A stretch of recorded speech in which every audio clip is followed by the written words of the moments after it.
اعوذ باللہ من الشیطان الرجیم بسم اللہ الرحمن الرحیم۔ ناظرین و سامعین السلام علیکم۔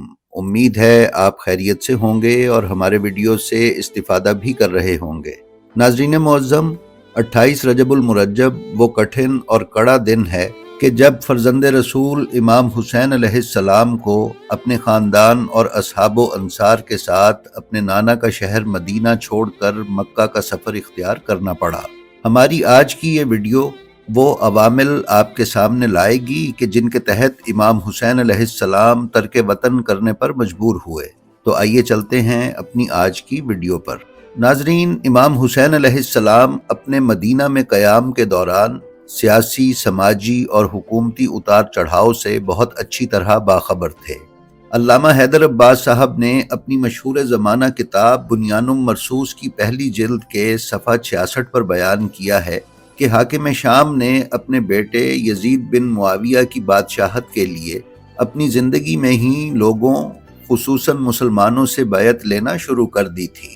یاد رہے کہ جب حاکم شام کا امام حسن مجتبیٰ کے ساتھ صلح نامہ لکھا گیا تھا تو اس صلح نامے میں کچھ شرائط شامل تھیں۔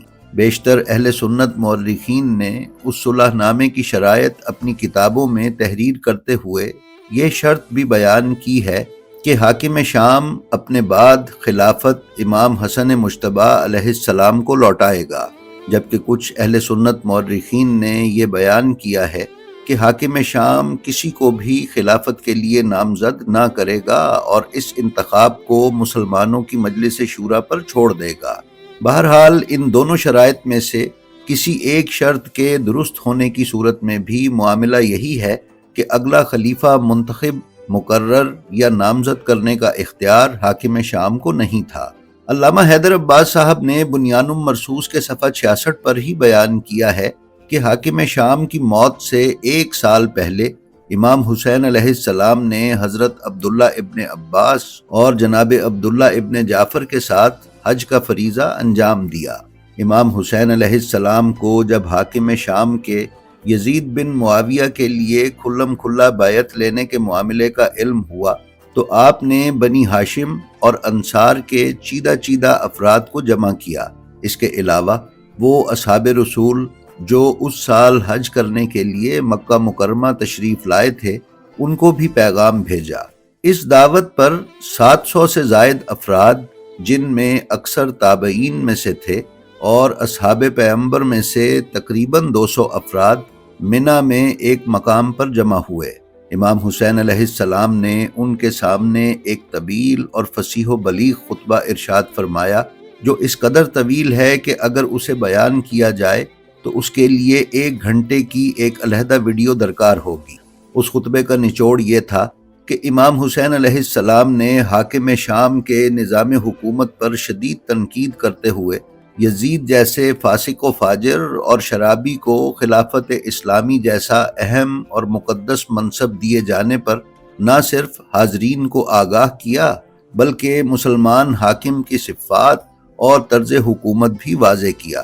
ناظرین، علامہ حیدر عباس نے کتاب بنیان مرصوص کی جلد اول کے صفحہ 77 پر یزید ملعون کی بیعت کے عمل کو بیان کرتے ہوئے لکھا ہے کہ طبری نے اپنی تاریخ کی جلد 5 صفحہ 322 پر بیان کیا ہے کہ 60 ہجری کا زمانہ آ گیا اور اس سال حاکم شام نے ان تمام لوگوں کو بلایا جو عبید اللہ ابن زیاد ملعون کی ہمراہی میں وفد کی شکل میں یزید کی بیعت کے لیے لوگوں کو دعوت دے رہے تھے۔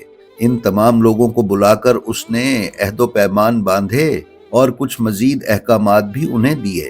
ناظرین، سن 60 ہجری میں حاکم شام کی یزید ملعون کے لیے باقاعدہ بیعت کی مہم شروع کرنے سے پہلے سن 56 ہجری یعنی 4 سال پہلے حاکم شام نے عمرہ کیا اور اس دوران اس نے لوگوں میں اعلان کیا کہ اس نے یزید کو اپنا ولی عہد مقرر کیا ہے۔ مولانا مودودی نے اپنی مشہور و معروف کتاب خلافت و ملوکیت میں صراحتاً یہ بیان کیا ہے کہ حاکم شام نے نظام خلافت کو بادشاہت میں تبدیل کر دیا تھا، اور جس طرح ایک بادشاہ اپنے مرنے سے پہلے اپنے ولی عہد کا تقرر کرتا ہے، اسی طرح حاکم شام نے اپنے مرنے سے پہلے اپنے فاسق و فاجر بیٹے یزید کی ولی عہدی کا اعلان کیا۔ حاکم شام کے عمرے کے دوران اس کے اس اعلان ولی عہدی پر سعید بن عثمان نے اس کی بڑی مخالفت کی، تو یزید ملعون کی سفارش پر حاکم شام نے اسے خراسان کا گورنر بنا دیا۔ اس کے بعد مروان بن حکم جو اس وقت مدینہ کا گورنر تھا، اس نے بھی اس امر کی شدید مخالفت کی، تو حاکم شام نے اسے خوب ڈرایا دھمکایا اور 57 ہجری میں اسے گورنری سے معزول کر دیا۔ البتہ تاریخ طبری کے مطابق سن 60 ہجری سے حاکم شام نے یزید ملعون کی بیعت کے لیے باقاعدہ وفود مختلف علاقوں میں روانہ کرنے شروع کیے۔ اسی پر امام حسین علیہ السلام نے آواز حق بلند کی اور لوگوں کو اس غیر شرعی عمل سے آگاہ کرنا شروع کیا۔ اس پر حاکم شام نے امام حسین علیہ السلام کو دھمکی آمیز خط لکھا، جس کے جواب میں امام حسین علیہ السلام نے اپنے خط میں ارشاد فرمایا کہ میرا تم سے جنگ کا کوئی ارادہ نہیں، اور امام حسین علیہ السلام نے اس خط میں حاکم شام کو فتنہ بھی قرار دیا۔ امام کا یہ خط آپ تاریخ مدینہ الدمشق اور طبقات ابن سعد میں ملاحظہ فرما سکتے ہیں۔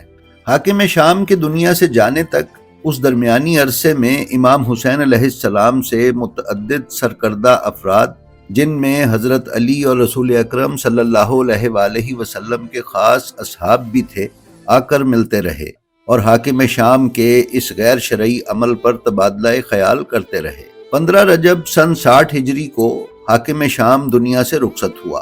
کچھ مورخین نے یہ تحریر کیا ہے کہ مرنے سے پہلے حاکم شام نے بنفس نفیس یزید ملعون کو وصیت کی، جبکہ کچھ مورخین نے یہ تحریر کیا ہے کہ حاکم شام کی موت کے وقت یزید ملعون جبل جوشن میں شکار کھیل رہا تھا۔ جب وہ شکار کھیل کر واپس آیا تو اسے حاکم شام کی وصیت کے بارے میں بتایا گیا۔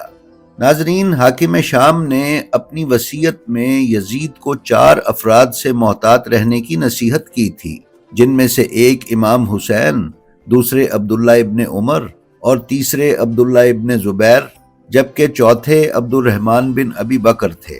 امام حسین علیہ السلام کے بارے میں حاکم شام نے خصوصی طور پر یہ کہا تھا کہ اگر انہیں اہل عراق دعوت دیں گے تو وہ قیام کریں گے، اگر وہ خروج کریں تو ان سے جنگ کر کے ان پر فتح حاصل کرنا، لیکن ان کے قتل سے درگزر کرنا اور گزشتہ سیاست پر عمل کرنا، کیونکہ ان کا حق بزرگ ہے اور ان سے رشتہ داری بھی ہے۔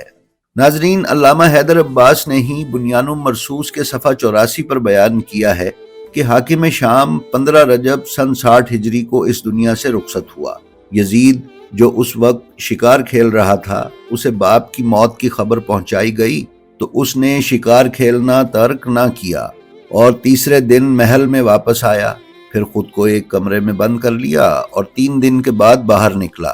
پھر اس نے ولید بن عتبہ بن ابو سفیان کو، جو کہ اس وقت مدینے کا گورنر تھا، ایک خط لکھا اور اپنے غلام زریق کے ذریعے روانہ کیا۔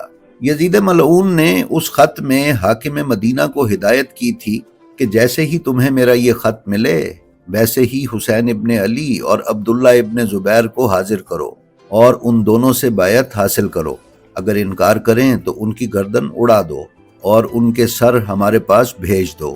اسی طرح اور لوگوں سے بھی بیعت لو اور انکار کرنے پر ان کے ساتھ بھی بتائے ہوئے حکم پر عمل کرو۔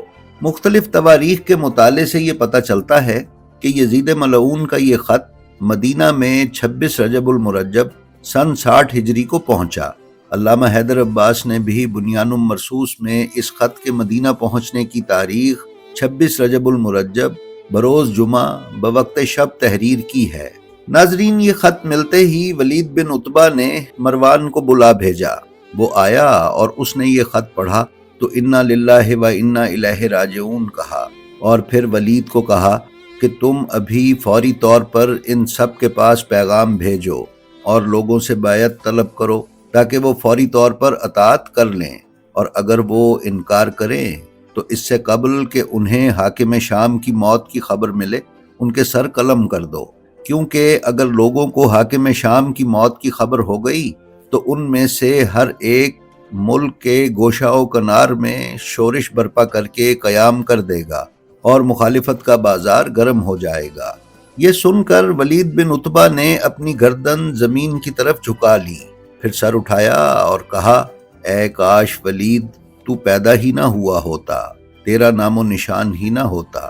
پھر مروان کے مشورے کے مطابق ولید نے حضرت امام حسین علیہ السلام اور حضرت عبداللہ بن زبیر اور عبداللہ بن عمر وغیرہ کی طرف پیغام بھیجا۔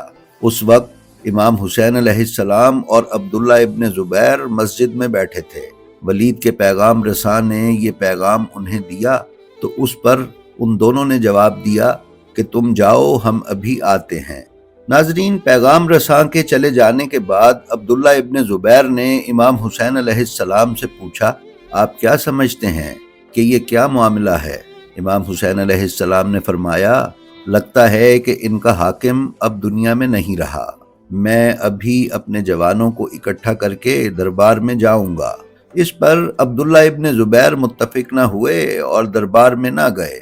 اگلے دن عبداللہ ابن زبیر مدینہ سے نکل گئے۔ پھر امام حسین علیہ السلام مسجد سے گھر تشریف لائے، وضو کر کے 2 رکعت نماز ادا کی، پھر گھر والوں کو صورتحال سے آگاہ کیا۔ دربار میں جانے کے لیے امام حسین علیہ السلام کے ساتھ 30 ہاشمی جوان تیار ہوئے۔ امام ان کے ساتھ دربار تک گئے اور انہیں باہر کھڑا کیا اور خود اکیلے اندر تشریف لے گئے۔ ولید نے امام حسین علیہ السلام کو یزید کے خط کے مندرجات سے آگاہ کیا اور حاکم شام کی موت کی خبر دینے کے بعد یزید کے لیے بیعت طلب کی۔ امام علیہ السلام نے فرمایا کہ تم نے جو بیعت کے سلسلے میں سوال کیا ہے تو میرے جیسا شخص خاموشی سے بیعت نہیں کر سکتا۔ جب تم باہر نکل کر سب لوگوں کو بیعت کے لیے بلاؤ گے تو ہمیں بھی دعوت دینا تاکہ یہ کام ایک ہی بار میں ہو جائے۔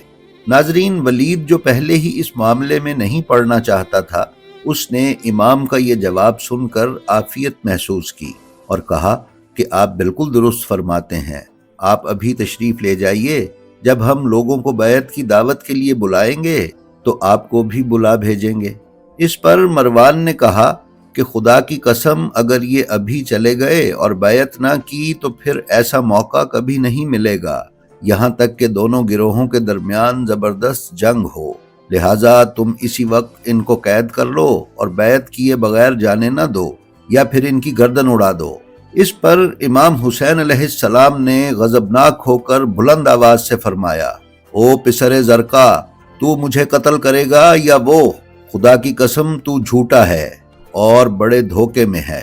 امام حسین علیہ السلام کی آواز کا بلند ہونا تھا کہ دارالعمارہ کا پھاٹک زوردار آواز سے ٹوٹ کر دور جا گرا۔ حضرت عباس، امام زین العابدین اور دیگر ہاشمی جوان بے نیام تلواروں کے ساتھ دارالعمارہ میں داخل ہو گئے۔ امام حسین علیہ السلام نے حضرت عباس اور امام زین العابدین علیہ السلام کا غصہ ٹھنڈا کیا اور ہاشمی جوانوں کو لے کر گھر تشریف لے آئے۔ ناظرین، 27 رجب المرجب کا دن امام حسین علیہ السلام نے عزیز و اقارب سے ملنے میں صرف کیا اور بھائیوں اور بھتیجوں کو مختلف ذمہ داریاں سونپیں۔ جناب عباس علیہ السلام کو حکم دیا کہ وہ مدینہ سے مکہ تک کے سفر کے انتظامات کریں۔ جناب عبداللہ ابن جعفر کو کاروباری ذمہ داریاں انجام دینے کے لیے مدینہ میں ہی رہنے کا حکم دیا۔ جناب محمد بن حنفیہ کو لوگوں کے دینی مسائل میں رجوع کی خاطر فقیہ مدینہ کے طور پر مدینہ میں رہنے کی ہدایت دی۔ کچھ بھائیوں کو ساتھ چلنے کا اور کچھ کو مدینہ میں رکنے کا کہا۔ امام کے مد نظر رسول اکرم صلی اللہ علیہ وآلہ وسلم اور حضرت علی علیہ السلام کے وہ تمام تر ارشادات و فرامین تھے جو کربلا میں پیش آنے والے سانحے اور شہادت سے متعلق تھے۔ اس لیے امام آگاہ تھے کہ جب آل رسول کا یہ لٹا پٹا قافلہ واپس مدینہ آئے گا تو اس کو دوبارہ سے آباد کاری کے لیے مضبوط ہاتھوں کی ضرورت ہوگی، اس لیے تمام بھائیوں کو ساتھ کربلا لے کر نہیں جایا گیا۔ ناظرین، علامہ حیدر عباس تحریر کرتے ہیں کہ 27 رجب المرجب کی شب میں امام حسین علیہ السلام نانا کی تربت کی زیارت کے لیے تشریف لے گئے اور نانا سے راز و نیاز کر کے واپس تشریف لائے 28 رجب المرجب کو تمام دن ولید کے کارندے عبداللہ ابن زبیر وغیرہ کو تلاش کرتے رہے اور امام حسین کی طرف کسی کا خیال نہیں گیا۔ البتہ شام کو امام حسین علیہ السلام کو ولید نے دوبارہ بیعت کے لیے پیغام بھیجا۔ اس پر امام نے اسے پیغام بھجوایا کہ تم بھی اچھی طرح سوچ لو اور ہم بھی طرح سوچ لیتے ہیں۔